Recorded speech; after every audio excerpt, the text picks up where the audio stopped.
Ang kulit lang kasi with amino acid na pala 'tong toothpaste na 'to. Yes, tama ka ng narinig. Ito yung mismong packaging niya, with amino acid na 'to.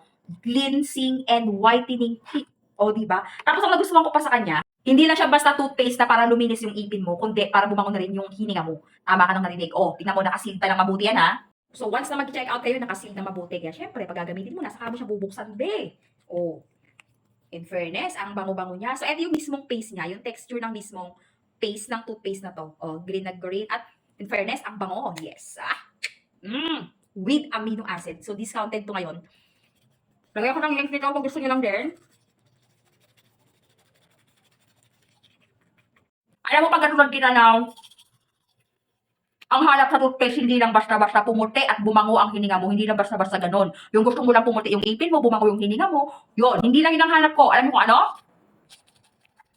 Deep cleaning. Yes, deep cleaning. Talagang, mahilig ako magkape, kaya gusto ko yung mga stain na naiiwan ng coffee sa aking tip ay natatanggal yung mabuti.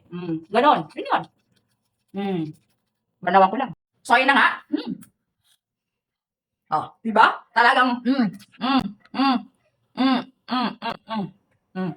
yung gusto kong deep cleaning and fresh, long-lasting breath.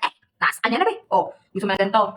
Siyempre, hindi ka magkakaroon pag hindi ka rin-check out. Lalagyan ko ng link, try mo lang din. Baka swak sa bulsa mo to. Kasi in fairness, malaki na rin naman na siya. Pang isang pamilya na rin yung isang ganito.